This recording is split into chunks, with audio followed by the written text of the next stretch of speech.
Ndabasuje kandi mbifurije kugira ibihe byiza cyane. Ikaze ku makuru y'imikino agezweho turi bwande kuri ekipe y'igihugu y'u Rwanda Amavubi. Ikipe y'igihugu y'u Rwanda kuri uyu munsi irongera igaruke mu kibuga icakirana n'ikipe y'igihugu ya Zimbabwe.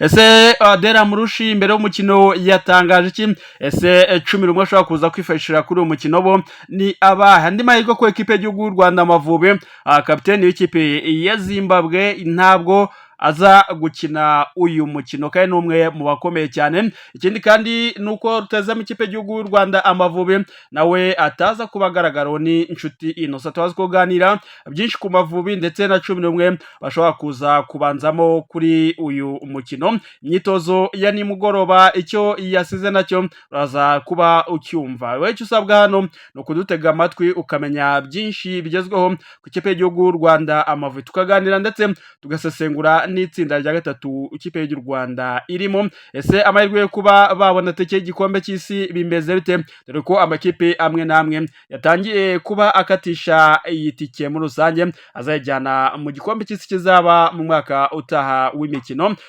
Uraza kumenya ibihugu byo ku mugabane wa Afurika byamaze kubona tike yo kuzakina iyi mikino y'igikombe cy'isi. Ese amakipe azakijyamo nayitwaye ati nayabaye ya mbere cyane yabaye n'ebyiri za mbere mu itsinda. Turaza kubigarukaho byose muri iki kiganiro. Ndavuga kandi ko ekipe ya APR Football Club nayo yamaze kuba yikarifiya muri kimwe cya kabiri cy'irushanwa rya Sekafa Kagame Cup 2025, aho bategereje ekipe izazamuka bagahurira ku mukino wa kimwe cya kabiri uzaba ryari. Ese bimeze bite? Gahunda zose turazifite hano 5/5. Usabwa ni gukanda subscribe niba ari ubwa mbere ugeze hano, ugakanda like muri komanteri ukatubwira raguza umutwe se Amavubi uyu munsi urayaha gutsinda cyangwa turongera tugariko tubwire umubare w'ibitego ubona ku mpande zombi hagati y'ikipe y'igihugu y'u Rwanda na Zimbabwe. Ubundi na like ubundi koresha kugira ngo usangize inshuti zawe aya makuru y'imikino. Tuyahereye mu ikipe y'igihugu y'u Rwanda rero Amavubi ari no komba ikazanu mutuye hanze y'u Rwanda mwese. Cyambere nuko mwumva ikinyarwanda. Amavubi rero ku munsi w'ejo nibwo yageraga mu gihugu cya Afrika y'Epfo mu mujyi wa Johannesburg, aho bagiye rero gukina umukino wa 8 mu itsinda rya 3 barimo no mu mikino yo guhatanira tike y'igikombe cy'isi kizaba mu mwaka utaha 2026. Igikombe cy'isi kizabera mu bihugu bitatu, Leta Zunze Ubumwe za Amerika, Mexique ndetse na Canada. Ni ibihugu bitatu bizakira iki gikombe cy'isi. U Rwanda rero rugiye kuba rukina umukino wa 8 mu itsinda ruri ku mwanya wa 4 n'amanota agera ku 8 muri rusange. U Rwanda rero ruraza kuba ruhura n'ikipe ya Zimbabwe kuri stade ya Orlando Stadium ariya mu mujyi wa Johannesburg mu gihugu cya Afrika y'Epfo. Ni ku isaha y'isa 9 z'amanywa nibwo uyu mukino uteganyijwe kuba ukinwa hagati y'u Rwanda na Zimbabwe. Ku mugoroba rero nibwo bakoraga imyitozo ya nyuma kuko amategeko ya FIFA na CAF abiyemerera ko ikipe yasohotse igomba gukorera imyitozo ku kibuga izakiniraho mbereho amasaha 28 kugira ngo uwo umukino uze kubukinwa. Rero ku mugoroba abakinnyi bose bakoze imyitozo reko nta n'umwe ufite ikibazo cy'uburwayi cyase cy'imvune, bose bari bameze neza mu myitozo. Uwitwa Nshuti Innocent we nubwo yaje kubakora cyase agaragara mu myitozo ntabwo aza kwitabazwa kuri uyu mukino bitewe n'iki? Bitewe n'amakarita abiri y'umuhondo yaje kubabona muri mikino ishize cyase mu mikino iheruka ikipe y'igihugu y'u Rwanda yakinaga muri iyi yo gushaka tike y'igikombe cy'isi. Rero bigatuma asiba umukino umwe kugira ngo ayo makarita abanze ahanagurwe muri rusange. Rero kuri uyu munsi twiteze impinduka ku mutoza Adera Murushi, dore ko systeme y'abadefenseur batatu bitaza kuba bishoka kuko n'uwitwa Ombolenga Fitina nawe kuri uyu mukino ntabwo aza kuba ahari muri rusange kuko nawe afite akabazo k'imvune ariko ni imvune yoroheje muri rusange. 11 rero umutoza Adel ashobora kuza kubanzamo kuri uyu munsi nta gihindutse, turaza kubona umunyezamu adahinduka ni Ntwari Fiacre rero araza kuba ari mu izamu nyuma yo kwitwara neza ku mukino ikipe y'igihugu y'u Rwanda yatsindwagamo na Nigeria. Uyu Ntwari Fiacre yakoze save zigera kuri 7, imipira yabarwagamo ibitego rwose yaje kuba ayikuramo. Fiacre rero araba ari mu izamu. Umutima wa defense turaza kubona Anze Mutsinzi Jimmy, turaza kubona kandi Manzi Thierry.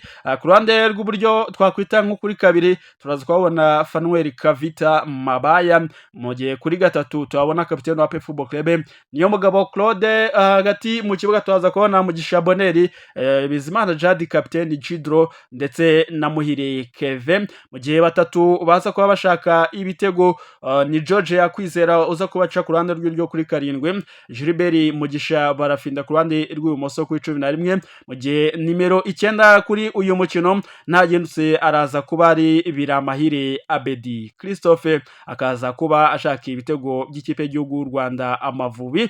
Ntagendutse rero nuko ikipe iza kuyipanze muri systeme ya 4-3-3 bashaka ibitego imbere y'ikipe ya Zimbabwe. Bibutse ko iyi Zimbabwe yo iri ku mwanya nyuma muri itsinda ya 3 aho ifite amanota agera kuri 4 gusa. Mu mikino heruka rero aya makipe yombi yaje kwitwara nabi kuko Zimbabwe yatsinzwe na Benin 1-0, mu gihe u Rwanda rwo rwatsinzwe ikipe y'igihugu ya Nigeria igitego 1-0 muri rusange. Ku Mavubi nuko bitwaye rero ikipe y'igihugu ya Afrika y'Epfo nayo iraza kubimanuka mu kibuga munundi muri itsinda rya 3 aho iza kuba ikina n'ikipe ya Nigeria ku isaha 12 na baraza gukina mu gihugu cya Afrika y'Epfo, mu gihe ku isaha y'isa 3 z'umugoroba ikipe y'igihugu ya Benin yo iraza kuba yakiriye ikipe y'igihugu ya Lesotho. N'umukino uza kubera muri Cote d'Ivoire aho igihugu cya Benin cyakirira imikino yabo muri rusange bitewe nuko nta stade yemewe yo kwakira imikino mpuzamahanga bafite. Benin na Lesotho, mu gihe Afrika y'Epfo iza kwakira Nigeria. U Rwanda rwo ruraza kuba rwakiriwe n'ikipe y'igihugu ya Zimbabwe ni ku isaha y'isa 9 ku isaha ya Kigali muri rusange. Abo rero ni 11 twagarukagaho ndetse nabo bataza kugaragaramo Nshuti Innocent kubera amakarita ndetse na Ombolenga Fitina ku ruhande rw'ikipe y'igihugu y'u Rwanda bataza kugaragara. Ni mu gihe kandi ku kipe y'igihugu ya Zimbabwe kapiteni wabo Mavros Nakamba ntabwo aza kuba agaragara kuri uyu mukino ikipe y'igihugu ya Zimbabwe iza kuba yakiriyemo ikipe y'igihugu y'u Rwanda Amavubi. Cyarakubwira kindi kandi nuko amakipe abiri amaze kubona itike kuzakina iyi mikino hano ku mugabane wa Afrika, harimo ikipe y'igihugu ya Maroc yayibonye ku nshuro yabo cyase ku ikubitiro n'icyo gihugu cyo ku mugabane wa Afrika cyabonye itike igikombe cy'isi cya 2026 cya mbere. Ku mugoroba rero ikipe y'igihugu ya Tunisia nayo yarayitsinze Guinea Equatorial igitego 1-0, bituma nabo bahita babona itike yo kuzakina iyi mikino bakurikiye ikipe ya Maroc.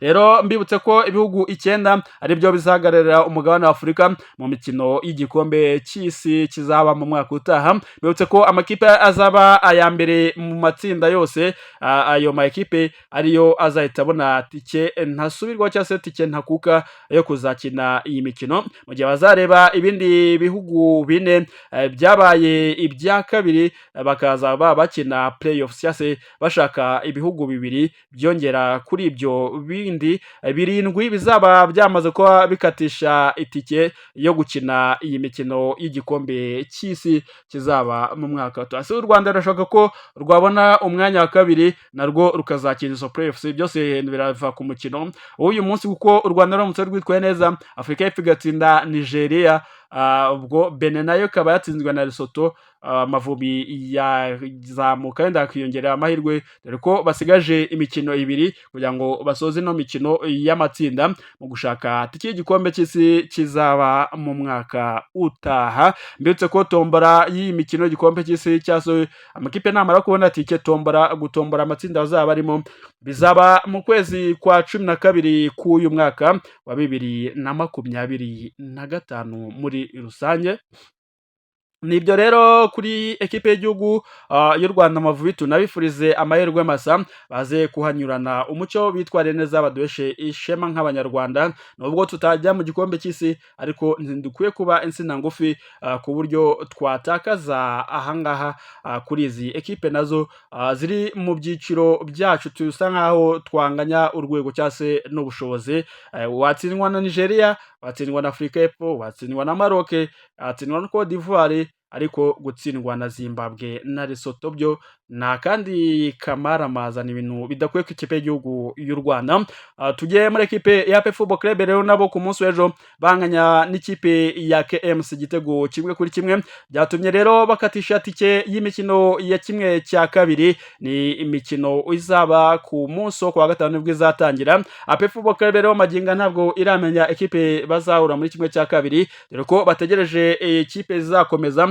kuri uyu wa gatatu mu mikino yo mu itsinda rya gatatu nibwo izaba isozwa amakipe rero yose ari muri iri tsinda rya gatatu aranganya amanota 2-2 kuko nta nimwe irabasha gutsinda indi bose bagiye banganya imikino bagiye bakina bagiye banganya buri kipe rero ifite amanota 2 kuri wa gatatu rero biraza gusobanuka ikipe igomba kuza ari imwe igatsinda cyase ikayobora itsinda riyo izayobora itsinda niyo izahura na ekipe ya APR Football Club no kuvuga ko kwa gatanu aribwo ekipe ya APR izakina mu mukino wa kimwe cya kabiri mu gihe ku munsi w'ejo kwa gatatu aribwo bazamenya iyo kipe bazahura muri rusange abakinnyi rero ba APR Football Club bari mu makipe y'ibihugu barimo Denis Omedi ndetse na Ronald Sekiganda tutibagiwe n'umunyamurutana Mamadousi n'abandi bagiye mu kipe y'igihugu y'u Rwanda Amavubi nabo nta ginutse ku munsi wo kwa gatanu dushobora kubabona muri Swadi cyase mu bakinnyi bazakina imikino ya kimwe cya kabiri kirangiza muri Sekafa Kagame Cup ndetse APR yamuka igeze ku mukino nyuma zaba ku munsi wo kwa mbere nabwo tukazaba tubabona ikindi kandi nuko APR yamuka itageze ku mukino nyuma izakina ihatanira umwanya wa gatatu n'ubundi muri impera z'iki cyumweru muri rusange niramuka itabonye tiki igeza ku mukino wa nyuma muri rusange rero reka mbe ngarutse kuri ibyo ngibyo mbanje mbazaniye amakuru abagezweho cyane kugira ngo dufatanye kuyamenya muri rusange mwese mbe update ku makuru arebana n'imikino hano mu Rwanda muri rusange cyangwa saba ni kimwe rero nuko mugomba gukanda subscribe mugakanda like comment ndetse na share kugira ngo musangize inshuti zanyu aya makuru nkuko namwe aba yabagezeho ubundi duhurire muri commentaire hasta la vista.